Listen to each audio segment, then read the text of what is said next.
Hello and welcome to episode 2016. 36. My mind is stupid. Episode 2016. It's like in the future.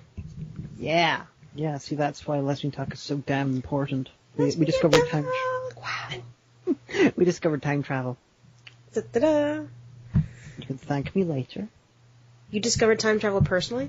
Oh yeah, one day I just noticed. If I keep just sitting here doing nothing, I am moving in time. I am going into the future 1 second at a time. It's a magical power I have. That's like how at work, the old joke used to be, the more you stare at the DAS, the sooner you get to go home. Implying that, because people would sit around and stare at the DAS as if it would change their shift and make them go home early, when it actually does, because just time passes. Yeah. Yeah. So, how have you been in, the 4 days since I was with you? I've been dead. Liar. You lie so bad. Oh, I lie very well. If you weren't there to hang out with me like a few days ago, you would have assumed I had been dead. I wouldn't. That's stupid. That's irrational. Are you in one of those contrary moods? Is it going to be one of those episodes? I hope not. Yeah, me too.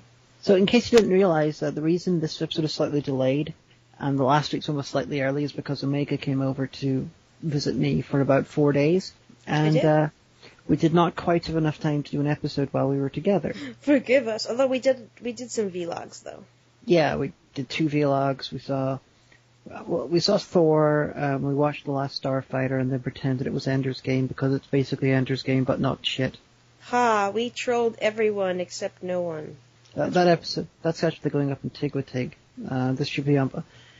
Well, it'll be up on Sunday, which is tomorrow when we're recording this. Oh, all the epic rage lulz. But anyway. So, we have a big announcement. Can I have a fanfare, please? That was the most pathetic announcement. Well, then you're saying we have a big announcement. I don't have a big announcement. Okay, but you technically do. I'm like, hey, Rishi, I gotta try and make my fanfare more impressive. It takes a lot of work. I'm sorry about your pathetic Irish fanfare. That was all you could see the big trumpets drooping doo. But anyway, from this episode onwards, you're going to be able to find Lesbian Talk on Nerdvise. Yes, Nerdvise. Vice for all of your nerdly things. A lot of really awesome people are on Nerdvise. It is run in part by Vera Gunn, who is really, really, really awesome. And who's married to Leon Thomas from Tigwatig. And Circle Guy, I think. I think he's her co-admin. Oh, I didn't realize that. Circle Guy from Ireland, who's good friends with Panda and Welshie. Who tweets all the time about cricket. Bet you didn't know that. Yeah, he does. If you have interest in cricket, totally follow him. I was supposed to meet him at BroCon this year, but he had to pull out, he was supposed to be there and then he wasn't. Oh yeah, remember, Jorkork said he got sick. That was it. Yeah. But, also, Sin Wicked, he's on Nerdvise, Count Chacula, Happy Viking. It's basically, Phil Bunny. Utopia again, without the issues. Yes, Utopia, but awesome. But yeah, so do check out Nerdvise. I have written two articles for them about video games, and I'm going to continue doing that. That's actually, that column is going to have a name, and it's going to be a regular thing, because I like to write. So that's our big announcement. I'm sorry that our fanfare was so pathetic. So what is the nature of your writings on Nerdvise? Well, right now, I think that I'm going to call the column The Whiny Old Gamer. Because I realized, the two articles that I've written so far have basically been video games weren't like this when I was little, and it was better then, and things and stuff, and new is awful, and oh my god. Except, but really funny. So you're going to whine about shit? Yeah, pretty much. Just like everybody else on the internet, so of course it's going to be new and wonderful. Fair enough. Yeah. Well, inasmuch as I just got an Xbox, finally, now that Xbox One's coming out in a month. You're gonna buy. I'll have new stuff to talk about. Well, I got Assassin's Creed Pirate, and so That's the most important thing that there is. Yeah, there will probably be bitching. Well, there will definitely be bitching. I pressed the parkour button, I lunged up the wall, and then I died, and I don't know. I have no experience at any of the Assassin's Creed games. I'm failing. Well, I watched other people play them. I don't think that counts, though. Probably not. No. But anyway, so that was that. Our word from last week, or last time, was cross-legged. To sit cross-legged. Yeah, that's what you call it in the UK. But apparently they call it something else in the ultra-racist colonies. Okay, now I don't know if this is the entirety of the US, but where I grew up, sitting cross-legged was sitting Indian style. Now, I don't know if they meant American Indian or, from India Indian. They meant Native American. Yeah, that's probably how it is. I remember seeing all of the stereotypical versions of Native Americans from even up until the 1990s, they always had Native Americans sitting like that. See, I would just think that would be a natural way to sit. Like, that implies that Europeans never sat cross-legged ever until they came to the New World. Yeah, it's as well as racist, it's really ridiculous. Well, that's what we were taught when you were kids. Okay, everybody sit down Indian style, we're going to have story time. So it's a little bit like, to my effete socialist European ways. Oh, here we go. It's a little bit like, in America you've got the stereotype that, black people eat a lot of fried chicken. And this stereotype... I don't know where that comes from, because everyone eats a lot of fried chicken because it's awesome. Yeah, I know. I was just going to point out that, the idea of one group has a stereotype of eating fried chicken is inherently a little bit ludicrous to me, because fried chicken is great. Why are black people singled out for liking fried chicken? I don't know. I think maybe it's a southern thing. Because there's also the thing about watermelon, but first of all, watermelon is nasty. I love watermelon. No. When I was little, when I was 5, me and my friend Hope Bacon ate an entire watermelon in the course of an afternoon, and I felt sick for 3 days. So I can never eat watermelon ever again, or I will throw up copious amounts. What was her surname? Bacon. Bacon as in the pig? Yeah. What an odd surname. She's my best friend. I'm not complaining, I'm just thinking she had an odd surname. Oh, there's Kevin Bacon. He has an odd surname too. Psh, she was cool. Plus, Kevin Bacon was in R.I.P.D. Yeah. But, so I think, there's the watermelon thing, but I also think that must be a southern thing. I don't know. Probably. America, if you write the show. America, to my effete outside ways, the South does seem to have a disproportionate amount of the racism in America. Yeah, that's fair to say. Cue angry letters from Southerners. And I know, of course, it's different for you. We're not saying you personally, a Southerner, are racist. Just, we're just saying. That's all. There seems to be slightly more of it there. If you would like to complain, please contact me. At least the very showy, obvious type of racism. Very sure there's a bunch of racism under the surface that neither of us pick up on because we're white. That's true. Although I was just thinking it'd be really funny if, Lewis actually does get an email from somebody complaining about lesbian talk and be like, I'm not a lesbian. I don't know why you sent this to me. No, well, not yet.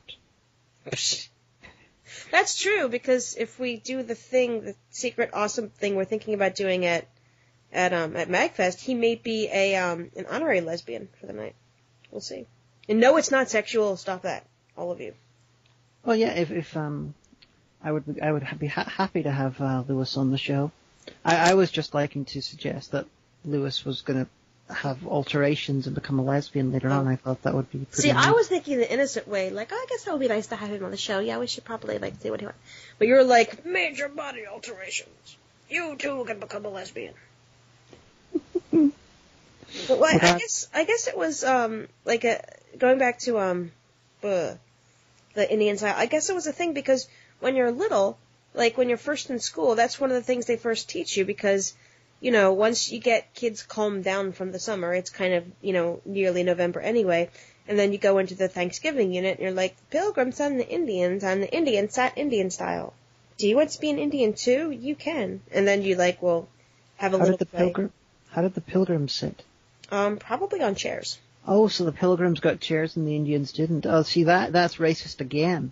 Well, because the Pilgrims brought chairs with them. And they're not going to let the people who were hosting them in their country? Because everybody sat down at the table. That was the point. But before the Pilgrims came, I don't know if the Indians made chairs. They might have. You should research that. They probably did. At least some type of chair. Like chairs made of probably stretched animal leather. Because that could be a pretty good seat. If you know, write the show. I think you just described some type of hammock. No, because I've seen, like, okay, so you know, like a director's chair? Mm-hmm. You know how it's, like, canvas stretched out? Well, you can do that with like, you know, the animal skin. Oh, in a frame, okay. Yeah. I know what a hammock is. She always assumes that I'm an idiot. That's just basically how most of the show goes. You're being an idiot. Actually, I'm not. But, yeah, well, you guys, you don't have Thanksgiving, so you don't really have a cultural reference point for that, do you? Nope, not at all. When I was younger, the school I went to, primary school, which is like an elementary school, it used to have a harvest festival, but that was it. Just at the time of year when harvest would happen. It wasn't rural at all. I'm not sure why they had a harvest festival. Do you guys, like, harvest anything in Derry? I'm not really sure why they had it. Maybe because it was... See, Northern Ireland, you get two main types of school at that point. You have the government-run schools, which are primarily with Protestants inside it, and then you've got the Catholic schools, which are run by the Catholic Church, but the government gave them money, I think, and that was almost always Catholic. I went to my first school I went to, because I was not raised Catholic or Protestant, I went to the government one because it was just the government school, although by default most of the people who go to them are Protestants, so they are considered Protestant schools. So I got the feeling that they were trying to possibly do some sort of a festival or some sort of an event which cannot possibly be grabbed onto by one of the communities or the other as an excuse for more sectarianism, because Northern Ireland was full of that shit. That's true. It's a bit like how when Northern Ireland, whenever they were trying to revitalize Northern Ireland in the 90s, mm-hmm. they brought a new sports team over and they decided to deliberately create an ice hockey team because football, the big sport in Northern Ireland, is so politicized because one side likes these teams, this other side likes the other teams, and they fight over it, and the people die over it. And Jesus, creating an ice hockey team was neutral. You know? Guys have no ice though. Well, they have an interior ring. Oh, okay. And I suppose they could have made like a cricket club or something, but that itself was politicized because the cricket is seen as rightly or wrongly as very English. And the English are seen as, the British side, so the Irish side would get pissed off at that, so they tried to create something neutral, and I think that's possibly what my school was trying to do. Your life is complicated. I'm just telling you. Not so complicated once you get your hang of it. That's true. But you had exposure to Thanksgiving, like, through TV, right? Yeah, because American media is everywhere, because y'all are like ancient Rome. Yeah. I mean nothing. So did you think, wow, Americans just are really thankful people? No, I created my sorts of ideas about Thanksgiving, which got me in trouble with your parents. What? When did this happen? I forget. Well, you remember, I felt it was deeply inappropriate to celebrate the event, which, because this was basically the precursor to the Americans, to the colonists, through deliberate means and through not deliberate means, genociding the fuck out of the Native Americans, and I felt it was deeply not nice to celebrate that event as though it was a good thing. Oh, for sure. So, even if I was over in America, I don't think I would be very fond of Thanksgiving. Well, if I end up over in the UK, you better believe, if I don't go home for Thanksgiving, I will be making Thanksgiving dinner. And you will have to eat it, so. Thanksgiving dinner, it seems to be roughly the same as the British Christmas dinner, but with extra sweet potatoes, so I will happily have one. I will just... I'm not entirely a big fan of the holiday. Well, it's okay. It's not like, okay, so like at Easter and Christmas, because it's religious, you're like, geez, remember when Jesus was born, or remember when he died? That was a thing, And like Veterans Day, you're like, remember the veterans. But Thanksgiving, unless you're in grade school, you're not really remembering the Pilgrims and the Indians, quite honestly. It's everybody gets together to like watch the football game and eat food, and everyone's supposed to go around the table and say what they're thankful for, and some families do, some don't. It's about appreciating what you have, which is kind of weird considering American culture, but Well, I'm just thinking that a lot of the things you've just said about Thanksgiving, you could use that as a defense of celebrating Easter, because Easter, you're not thinking about Jesus rising again, you're thinking about chocolate bunnies. Well, if you're a religious family, you are. But, I mean, a regular family, yeah, would be thinking about bunnies. And Easter itself is named after... And ham. Also ham.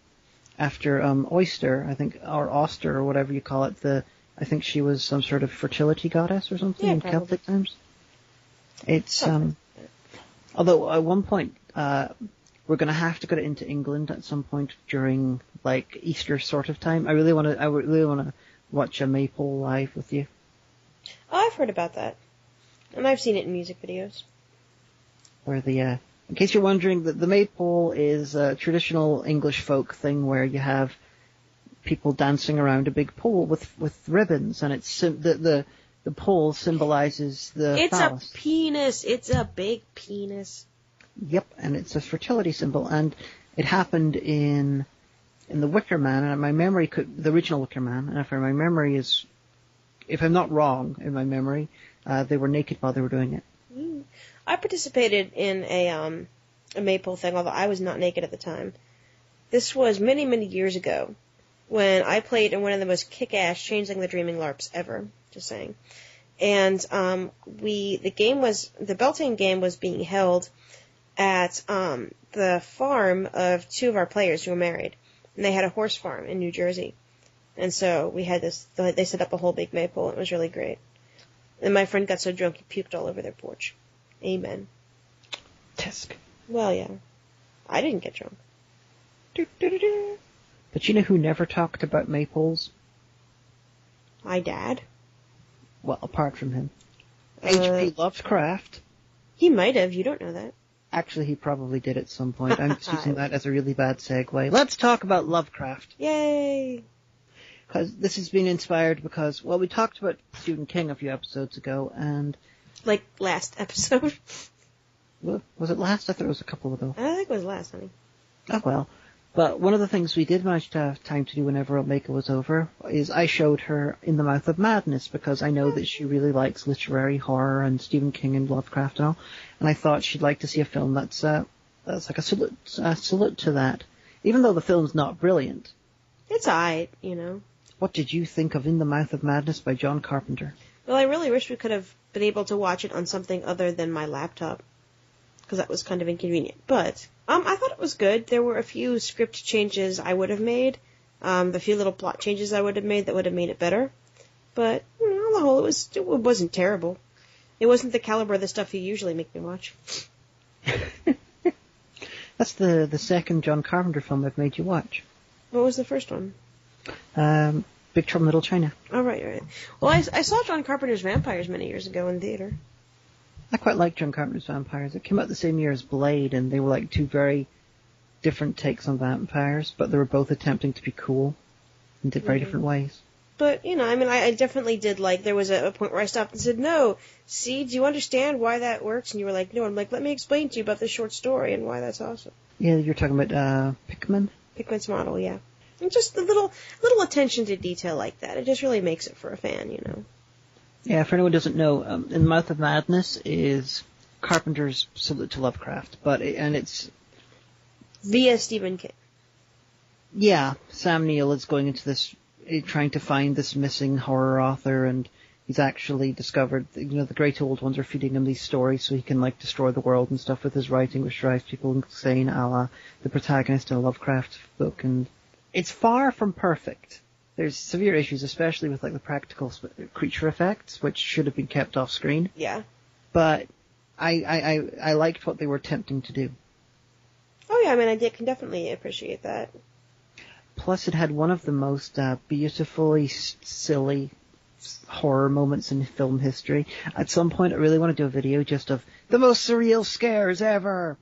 And there's a couple. This is definitely in it. It's Sam Neill is sleeping and he suddenly wakes up and he's talking to the horror writer, and the horror writer's like, you still don't believe me that I am God? Well, let me just tell you. My favorite color is blue. Then Sam Neill wakes up again because he was dreaming, and he looks around and the entire bus that he's in is blue. All the people are wearing blue, they all have blue hair. And then he starts screaming again. And I wake him up like, you okay, son? It's just so surreal. I'm not sure if it's more or less surreal than the other brilliantly surreal bit I can think of at this moment. Which is? I've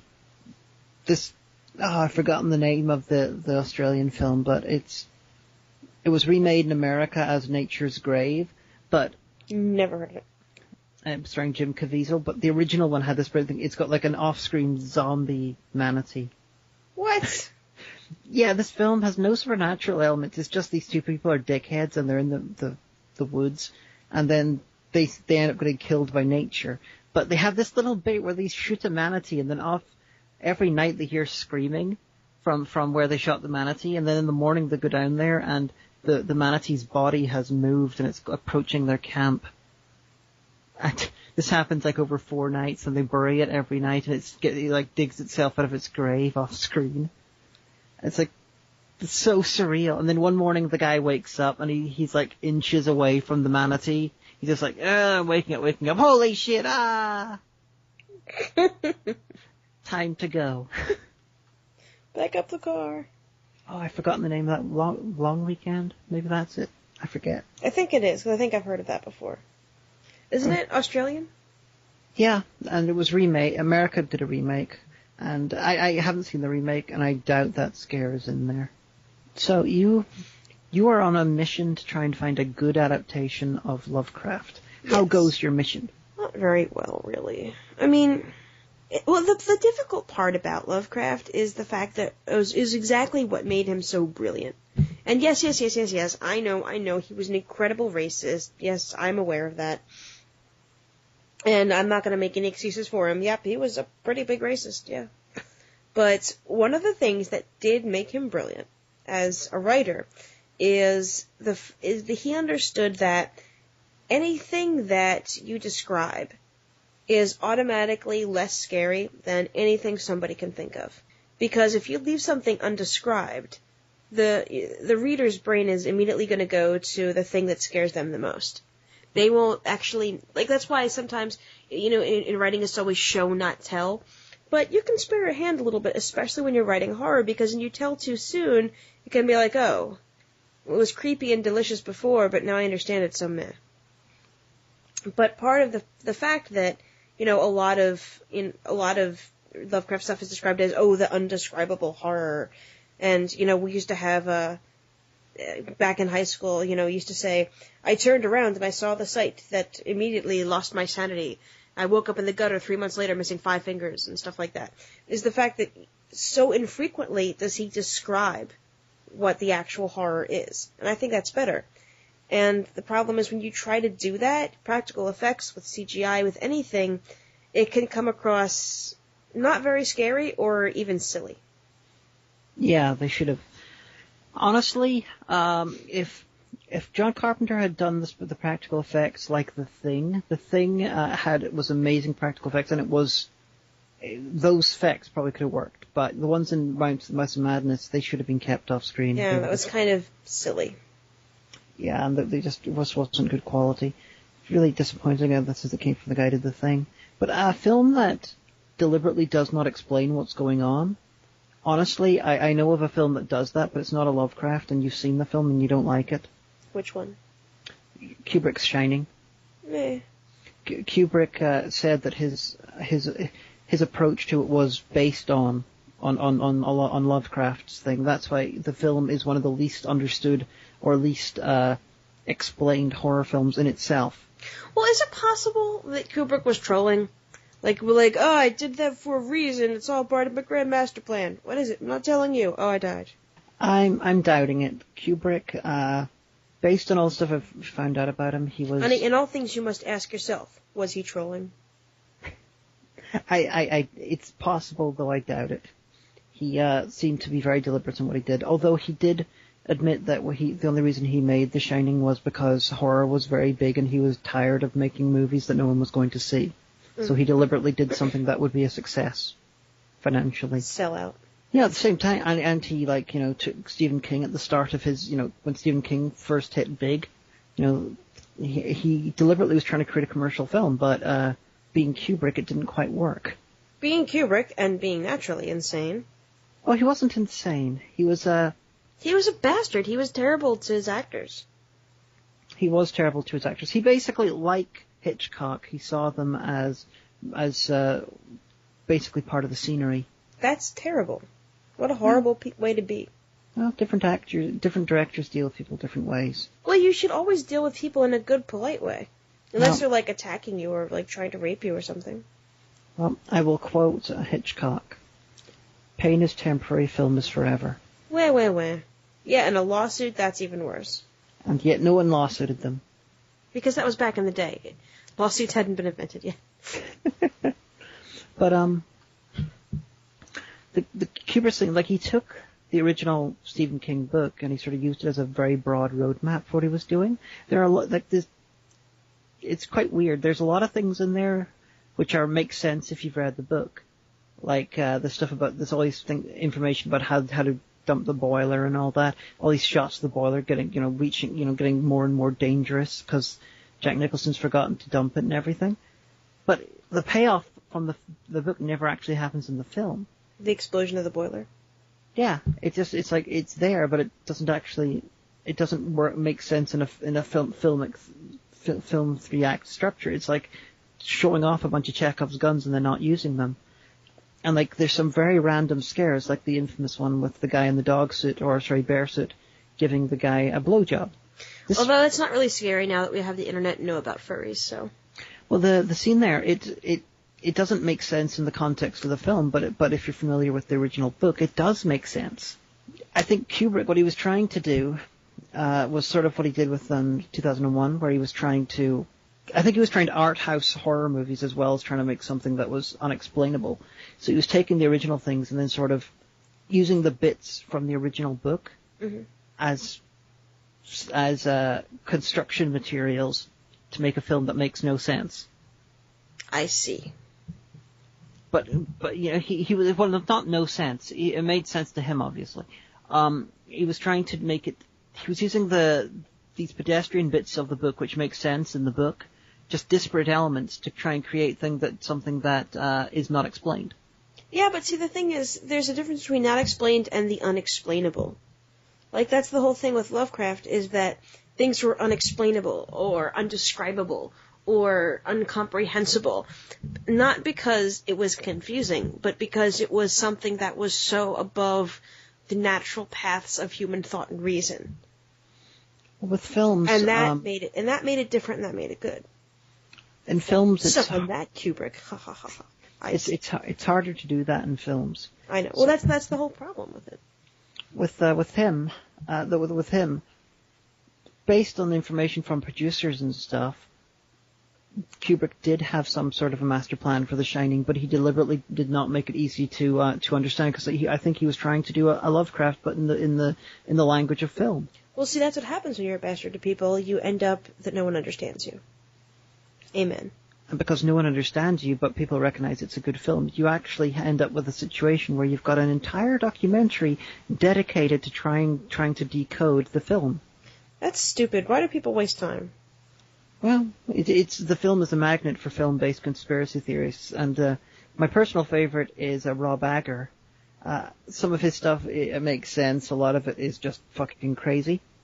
But they had like guys trying to suggest that Kubrick was doing The Shining was about the Holocaust. Another one saying that it is Kubrick's very, very elaborate confession for having faked the moon landings. It's fucking crazy. People, I don't even know. We'll have to revisit that when we do our conspiracy theory episode.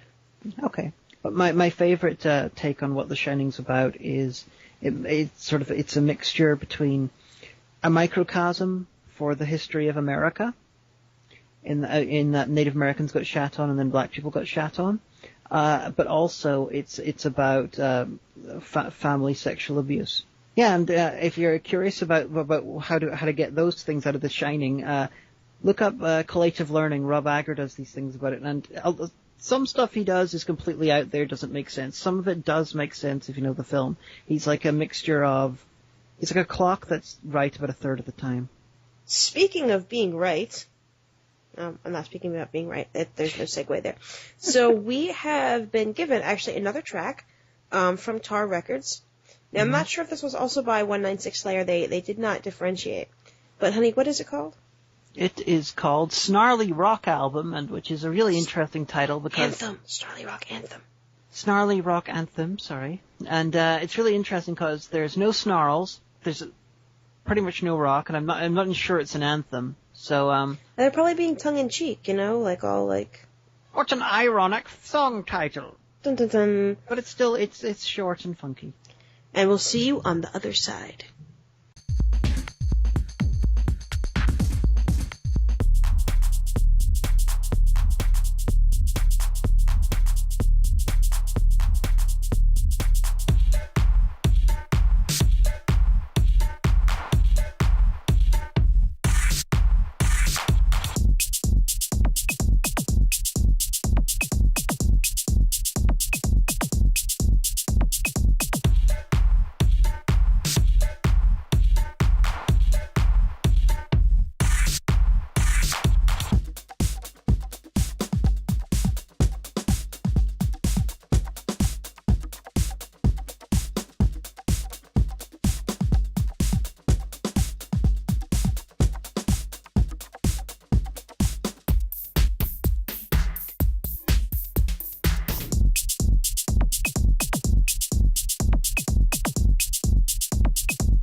And we are back. We have a few extra things to talk about, but I'm going to lead into it with... I've seen Thor: The Dark World twice now, and I just want to say, my name's Diamanda Hagen, and I'm an addict of Thor: The Dark World. And when I saw it for a second time, it just reminded me of the existence of a band that I hadn't thought of for a long time. And that band is Therion, who started off as like a black... Therion! Sorry. I felt that I had to scream that.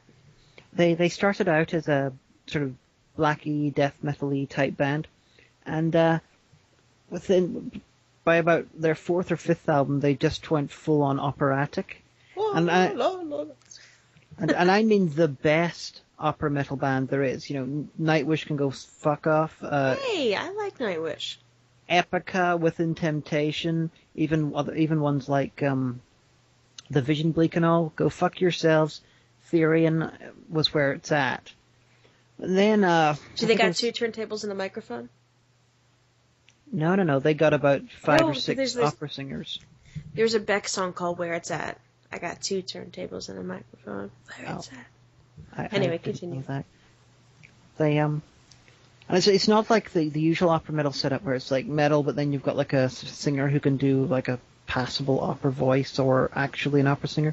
This one, they had about 5 or 6 opera singers of both sexes. And it was pretty badass. They even did a cover version of O Fortuna at one point.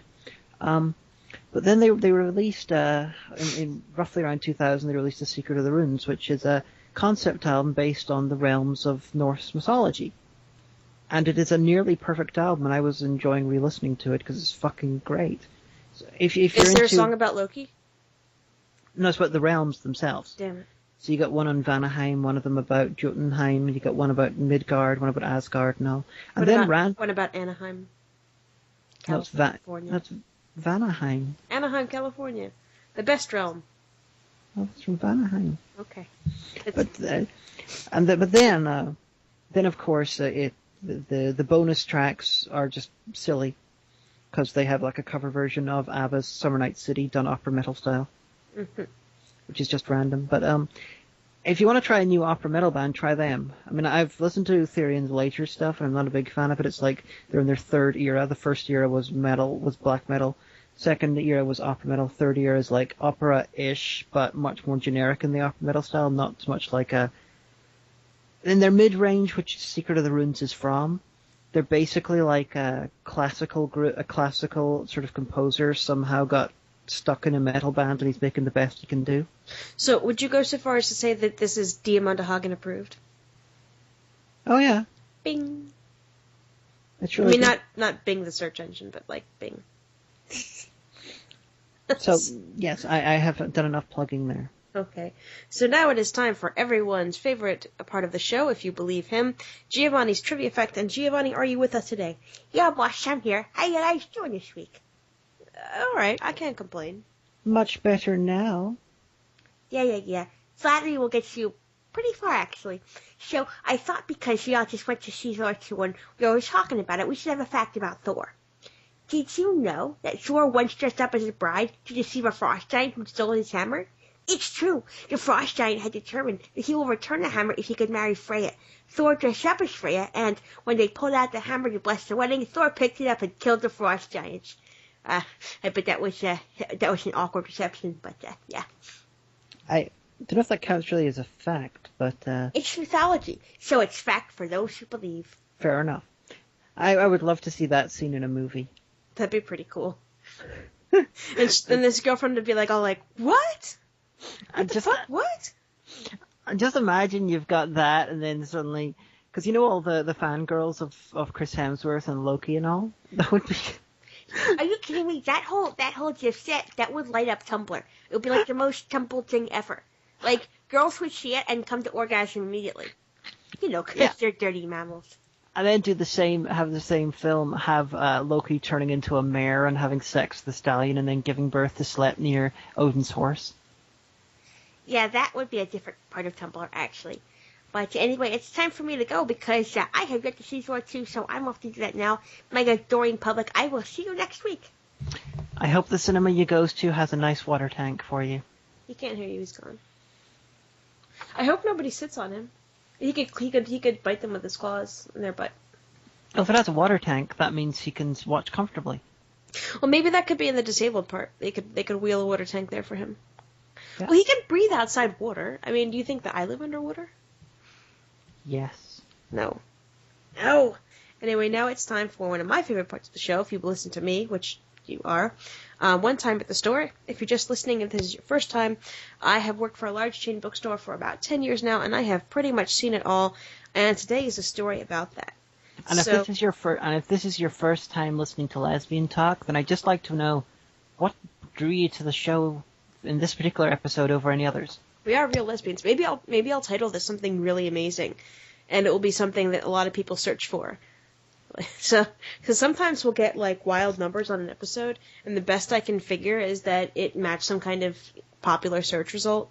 So, or like the Viking one, or the time when we had SF Debris on. Yeah. Well, I think people listened to that because we had SF Debris on, and he retweeted it, so that's probably why. But today's story actually happened today, but it draws upon some stuff that happened before. So my store today, we had a book signing. He wrote a pretty cool book, and he's been huge in the area. I'm going to leave it kind of vague because I know people out there have good Google foo, and I don't want my store, self-pinned down for stuff like that. So we had an author come in to do a signing, and sometimes authors are really great, especially if it's a local author who's not really big. They are so happy to do a signing. We had one kid who his book was print on demand. And so he offered to bring the copies of the books if we would ring them up. And so the book was in our system. And we were like, yeah, that's fine. If you bring your own stock, we'll sell it. We're good with that. So he was really excited. It was a book that he wrote about D&D, because an epic adventure, and his parents got him, printed. And he was really happy about it. We have a lot of authors. They're just so great, happy to be there. We've had celebrities, that they come in, and usually celebrities are pretty good. Sometimes they're not, but usually they are, because they have their agents, their handlers there to, keep them from making fools of themselves. But we had a celebrity in today. Sometimes the author can be a bit of a douche. It happens. And, not like a major douche, like yelling and screaming. Like, we've had authors that came in, not even to do signings, but authors who wrote a book, 10 years ago, and it only had one print run, and they're really pissed off they don't have it on the shelf. And they're like, but it's still in print.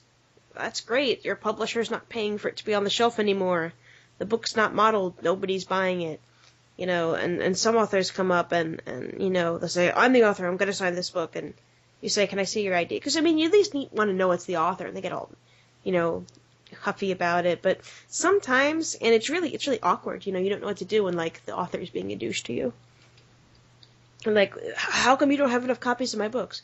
Well, we have 35 copies of the book. And having a quantity like that is pretty big, especially if it's a hardcover book. So we don't, unless it's a bestseller, we don't move product like that very quickly, or, asking for more announcements or asking why your table isn't bigger. And at a certain point, you kind of want to say to the author, look, we did this for you, we're giving you a chance to basically hand sell your own books and meet with public and sign stuff. Don't be a douche. Can I make a guess about who the celebrity was? You can. President Rutherford B. Hayes. No. You wouldn't. It's a local celebrity, so you wouldn't know them, honey. Oh, did they invent Scrapple? No. Nobody invented Scrapple. I mean, I'm sure somebody did, but there's no patent on Scrapple. I think Rutherford B. Hayes did.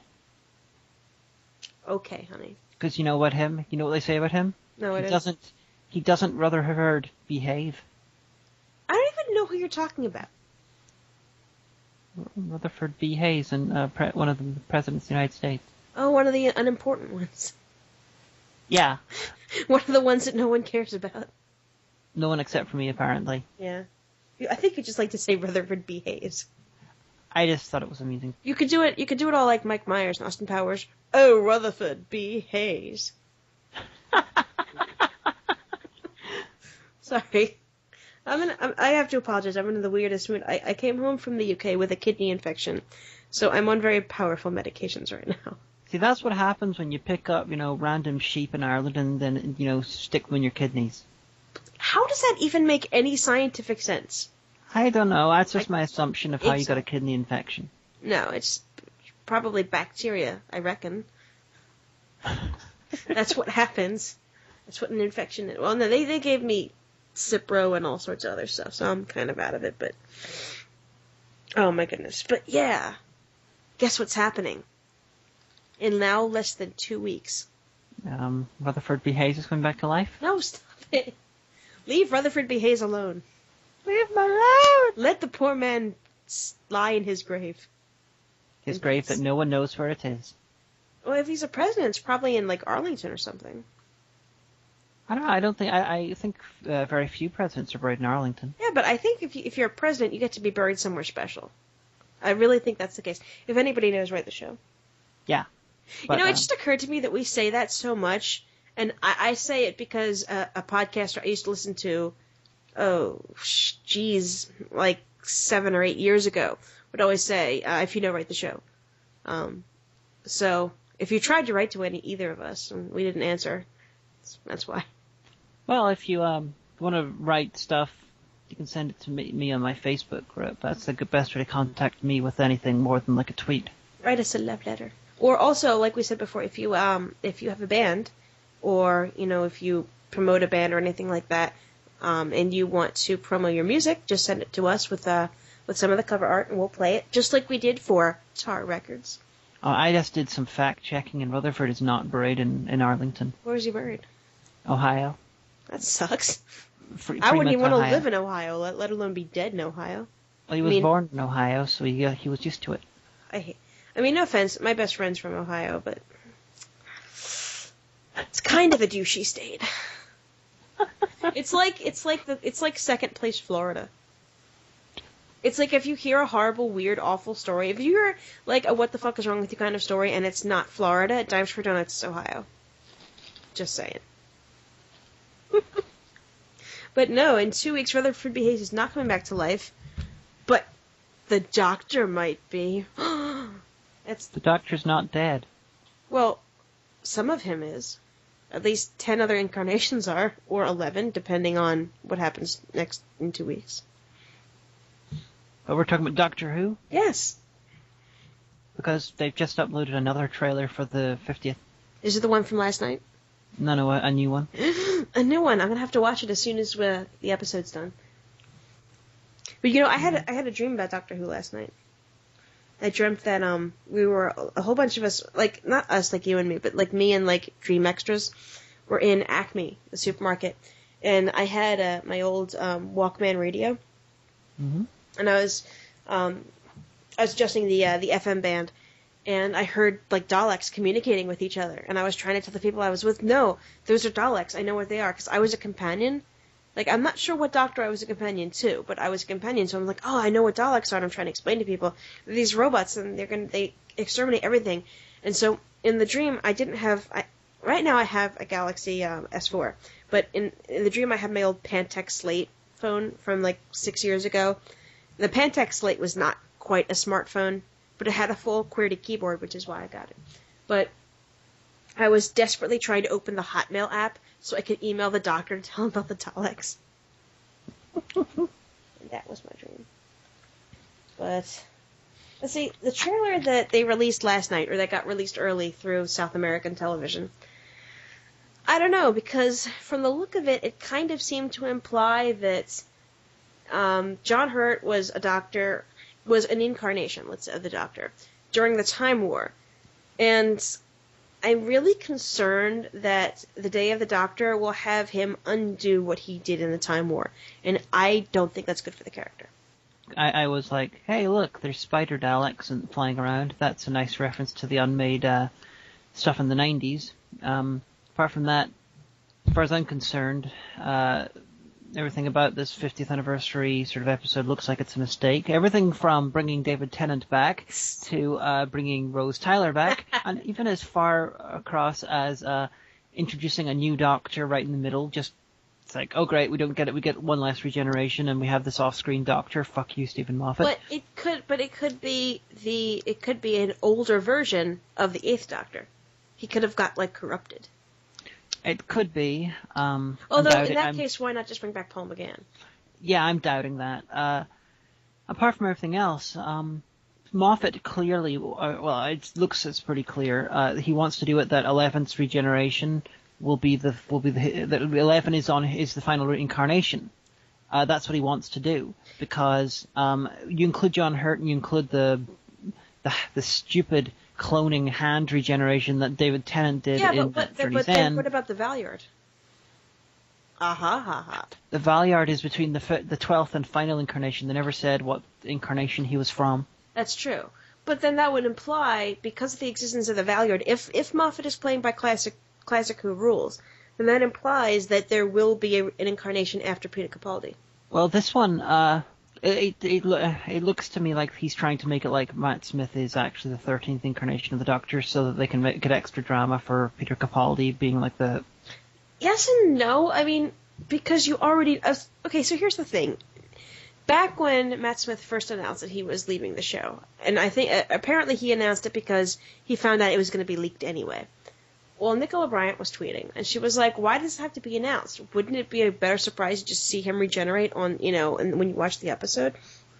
And I guess so. But how can you keep something like that under wraps with so many production people and script people and everybody involved in the show? How can you keep something like that under wraps? You can't. They tried it with Matt Smith.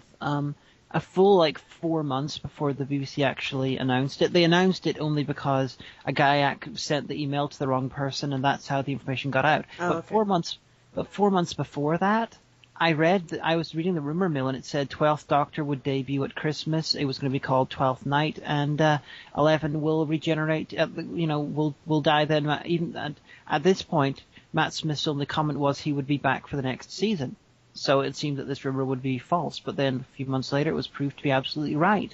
If you managed to keep a secret like that, can you even imagine social media after that episode was over? Occasionally they manage stuff like that, this is to do with Rose Tyler, but I think it was the first episode of the 4th season, you have, Rose turns up at the very end, and there was no inkling that was going to happen. Mm-hmm. Occasionally, little things like that happen, but casting a new Doctor and stuff like that, it's impossible. They couldn't even manage to keep that under wraps back in the 60s. That's true. Although I have been hand selling a lot of stuff at the store because we have a huge Doctor Who table with all sorts of fun crap that I'm totally going to buy when it gets to my Employee Appreciation Week, and I get an extra discount on top of my already one. I don't need Doctor Who Post-it notes. I don't. But I want them, and I'm going to buy them when I get my 40% off. But, and I've been explaining to, a lot of parents who are coming in for kids, and well, my son likes sci-fi and things and stuff, so I don't know, have you read Doctor Who? Has he read it? No, I've heard about it, but what's that? I'm well, here's the thing.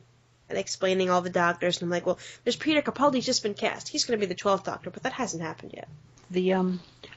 Remember you suggested about, how the Valeyard would fit into it, if my suggestion that Moffat's setting shit up so that Matt Smith would be the last incarnation, oh no, drama, he gets regeneration somehow.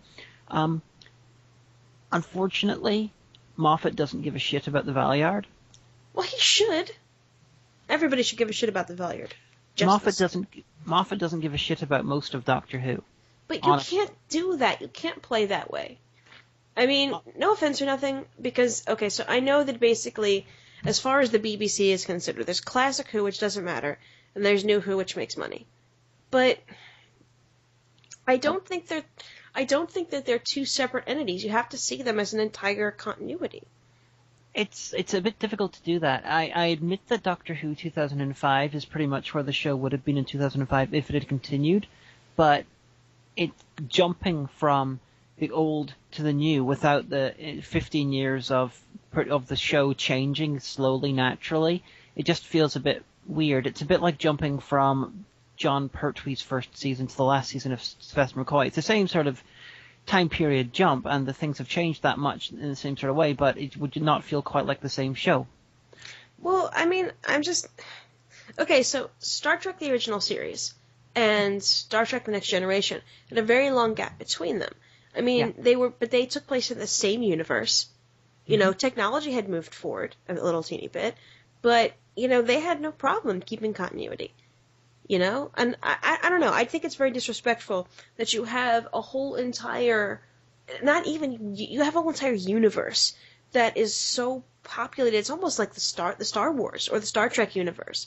Well, like, you have this entire place to play, and you have everything to build with. You have so much wealth at your fingertips, and you're saying, well, that doesn't matter. I'm just going to make shit up and make fairy tales. I mean, no offense against Stephen Moffat. I'm sure he's a nice enough guy, but no. Well, that's not what you do. Moffat, okay, well, first thing about continuity in Doctor Who. There is very little in the way of continuing continuity in Doctor Who. Even in just the classic series by itself, they might. I know that you pick your own canon, but there's still. Well, my example for that is they destroyed Atlantis 3 different times in 3 different Doctors, and there's no continuity between them. Well, Atlantis deserved it. And asking Moffat to keep all of the continuity of Doctor Who is frankly impossible. But my issue with Moffat is, he pretty much, as far as I can tell, dislikes most of Doctor Who. If you read some of his interviews that were done before the 2005 series came back, he was extremely, extremely hateful towards every Doctor who came after Peter Davison, and he was dismissive of most of the ones that came before. Why is he in charge? And he would rant about how crap even Robert Holmes, who's considered the best writer of the classic show, how crap he was, and how he's considered an excellent writer in Doctor Who, but in any other show he would have basically been average. Does he not understand that these are the people that built his current kingdom? Well, Moffat, this is just based on entries and stuff, he seems to think that the new Who can't do anything wrong and it's perfect and amazing, while old Who had a lot of problems. And I think at least part of it's arrogance on his part.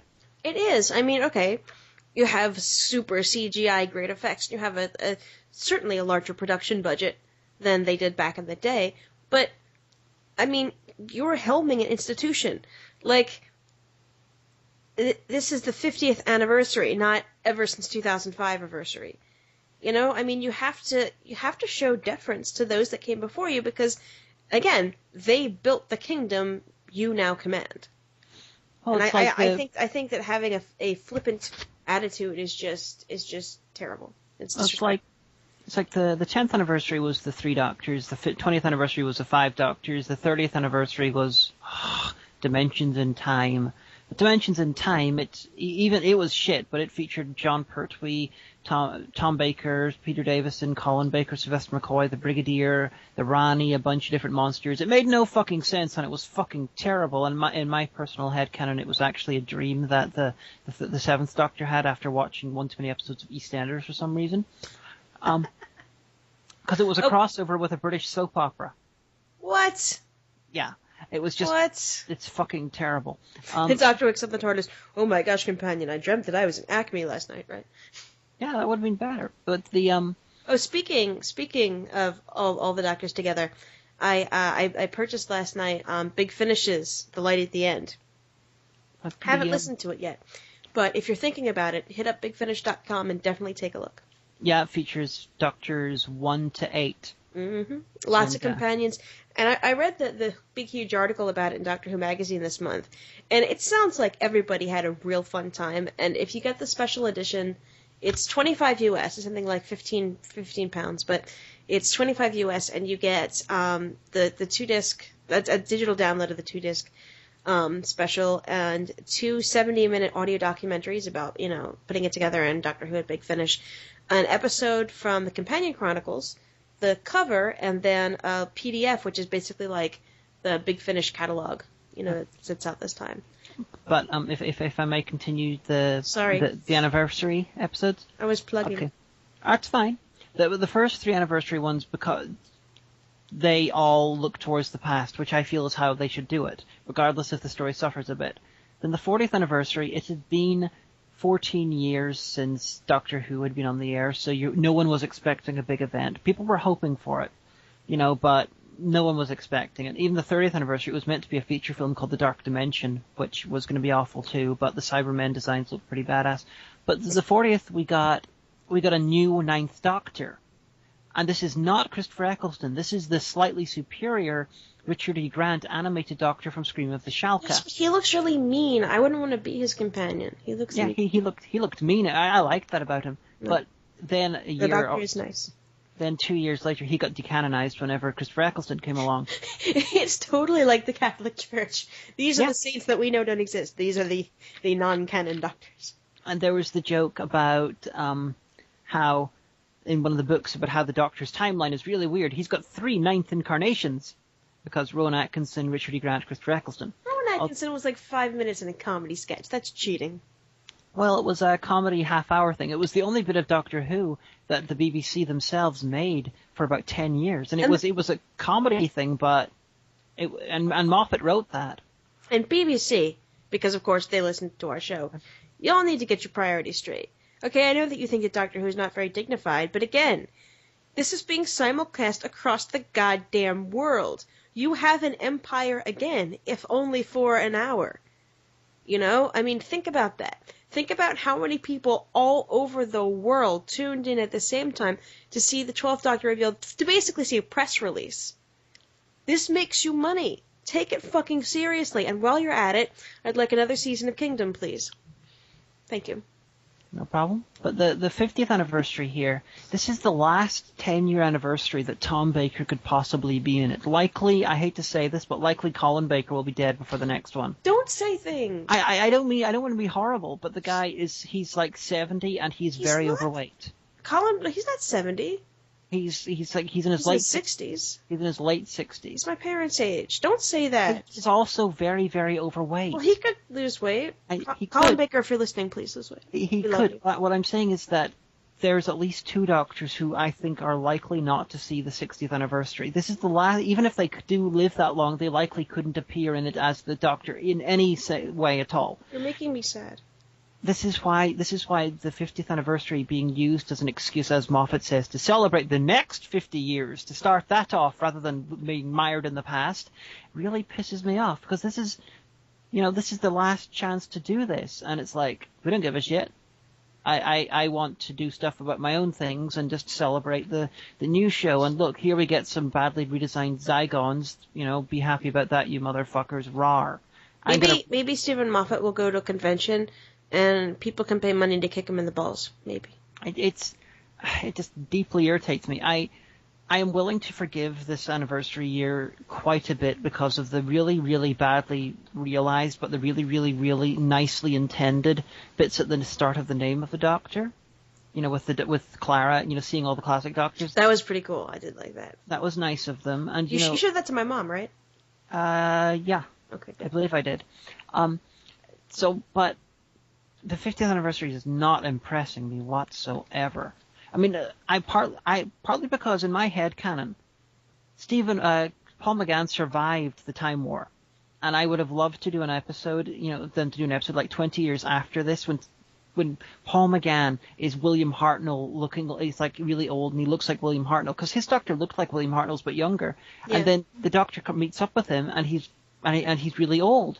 And it's like it's like you're having a surrogate first Doctor, but now we can't do that because apparently we're going to see Paul McGann regenerate into John Hurt, giving him a concrete end. You don't know that. It might not be the way. Allegedly, we are. Well. And it's just really bothering me. I like the fact that he was open-ended because it meant that any point in the next years you could have had multi-Doctor stories with the 8th Doctor, and it would not have had this, aging problem. And I just don't want him to I just don't want this episode to undo what he did in the Time War, because I think that was a defining thing for the character of the Doctor going forward. And I don't want to see that, I pressed a button and I saved the Gallifrey's back and so are the Time Lords and Time War never happened. No.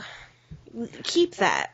No more happy endings. Sometimes things are bad. Sometimes there's a time war. Sometimes you kill your whole entire civilization. It happens. Get over it. I'd quite like him to undo that, simply because that would mean that Christopher Eccleston, David Tennant, and Matt Smith didn't happen. New Who basically didn't happen, and it's like, I in many ways I'd like that. It would piss me off just because of the continuity fuck up, but as a way so I can ignore Also, don't David do that, because I want to write stuff that deals with the Time War, and I want to see if I can't get that shopped around maybe to a place like Big Finish or something. But anyway. Well, Big Finish won't be able to do it. No, that one that I told you about that it's a Classic Doctor episode, but there's a paradox with the Time War, although I don't ever name it by name. Okay. Wink, wink, nudge, nudge. But yeah, if they did that, I'd find it bittersweet, because, like, no David Tennant, but on the other side, they fucked up continuity, which really bothers me. Lol, just trolling you. The whole last, nearly 10 years the show didn't happen. Start again.